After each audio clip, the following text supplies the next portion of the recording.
Morning. I'm Summiya Yasmeen, Managing Editor, Education World, and it's my pleasure to welcome my guest today, Manit Jain. Manit Jain is co-founder of the Heritage Group of Schools and the Heritage Experiential Learning School, Gurgaon, which is India's #1 co-ed day school in the Education World India School rankings. Manit is also co-chair of FICCI Arise, which is Reimagining School Education. Manit, the last 2 months have been very uncertain for India's K-12 schools. The COVID-19 pandemic and the subsequent national lockdown has shuttered educational institutions for the last 2 months. And a fallout of this has been that several state governments, because of the economic uncertainty, have issued circulars to private unaided schools to defer collection of fees during the lockdown period, and in some cases, like Karnataka, until further orders. This has severely jeopardized the financial stability of India's 375,000 private unaided schools, and in particular, 400,000 budget private schools. So, what is the impact you see of these varying fee circulars of state governments upon India's private schools? So thank you, Sumaya, first of all, for having me on this talk. Uh, it is definitely a very worrying scenario. The government has taken cognizance of the larger economic crisis that parents are facing and have been responsible in some ways in coming out with directions. Having said that, there could have been much more thought and much more collaboration and discussions with the private sector to understand what kind of recommendations would work. If we see the perception of private schools is actually in the minds of many politicians and many policymakers, bureaucrats, even the judiciary and parents at large, comes from their impressions of 5 or 7 schools that they deal with, where there is a high demand, where they may perceive the fee structure to be high, but that is not the reality of most schools in the country.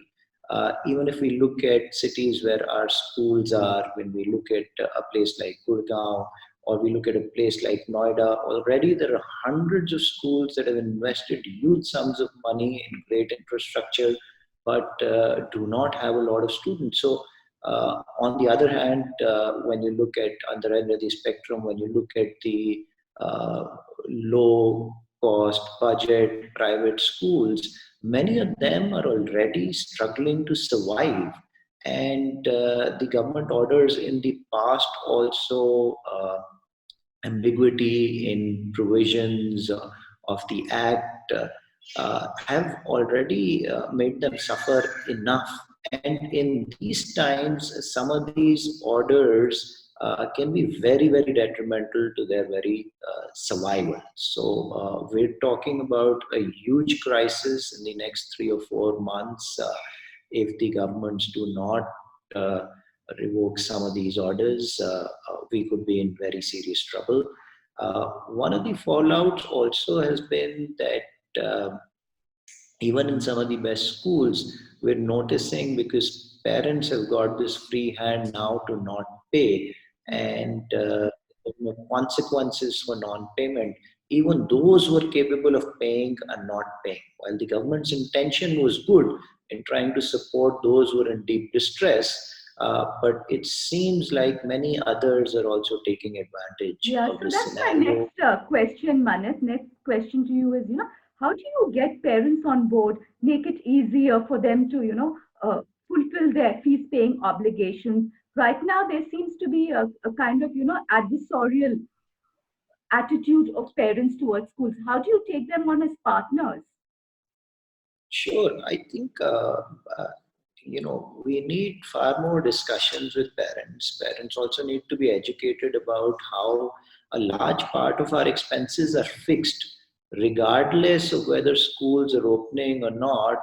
Those expenses remain. So the only variable costs in our case are probably electricity, which is also just the delta of what is actually charged to the minimum charges. The minimum charges we still continue to pay for electricity. And then there's fuel and some minor consumables which do not form a substantial part of the expense of the school. So we're looking at 90-95% of our expenses being fixed costs.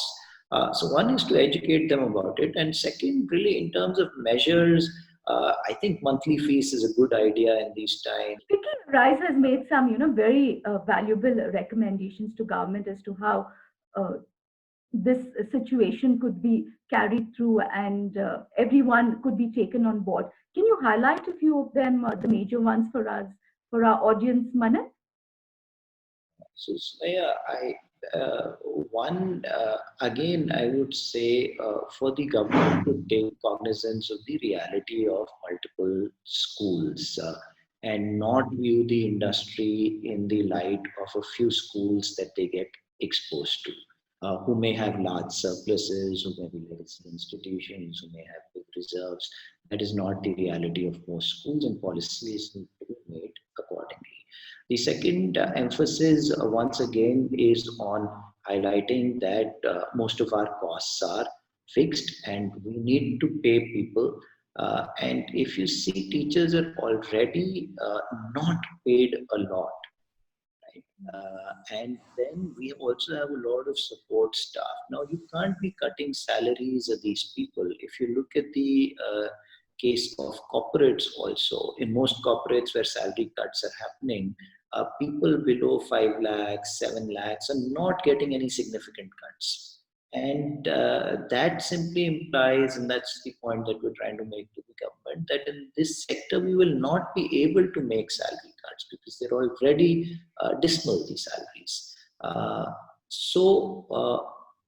Also, then we're asking them that it is okay to go into installments, it is okay uh, for us to give some kind of staggered payment options to parents, but it's also important for them to support schools in the collection of fees by coming out with clear directions that those who are capable of paying or those who are not experiencing hardship must immediately pay. Then they're also talking in some states, a couple of states, about not taking anything apart from tuition fee. And that's the other recommendation we're making to them, that this cannot happen. This is not sustainable for schools. So a large part of our representations are around helping them understand the reality of an average school. And then in their orders being mindful of those realities and responding in a balanced manner so as to ensure that the very existence of institutions does not get jeopardized. It takes very, very long to build institutions, and it takes very little to disrupt the functioning of institutions. Already, it takes a lot to attract teachers, attract people to teaching. If some of them were to just go out of teaching, or if there were salary cuts, and people get further disillusioned by the profession because they're having to work so hard right now. What is going to be the cost of this to the parents, to the children, to the entire economy, to the future of the nation? We'll have to think about it. Yeah. We'll not. Also, there's the fact that 50% of India's 250 million school going children are enrolled in private schools. So you're talking at a huge number there. I mean, you're jeopardizing the future of almost 150 million children. Absolutely. And all decisions must be taken keeping this larger picture in mind. And I would also urge parents to understand that schools will take a long time to recover if there is a disruption. If in their own schools they think they can hold back payments and schools have unlimited reserves to pay their teachers, it is not going to happen. Even the biggest of schools will not be able to survive more than 3 or 4 months. So that's my next question. In fact, my last question to you, Manit. How do you see the way ahead, the future post COVID and uplifting of relaxation of the lockdown for India's K-12 schools, in particular private schools?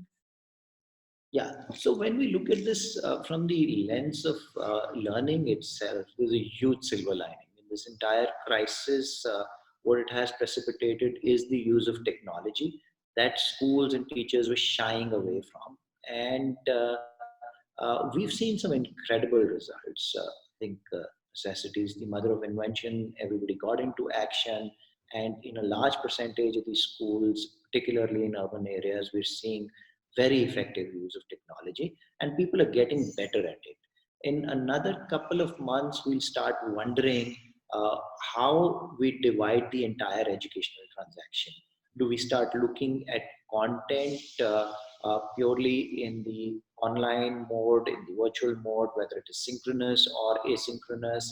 And do we start looking at the classroom to address more social emotional needs, to look at more group work, addressing higher order thinking skills, debate, discussions, dialogue, uh, on deepening students' understanding of what they might have already consumed in the virtual world? It also opens up tremendous possibilities for student voice and choice. So when we look at some of the finest models of project-based learning, online schools across the globe, uh, they create several pathways, individual pathways that children can pick up on and do their own research and do their own projects, while some of these standards get met through those choices.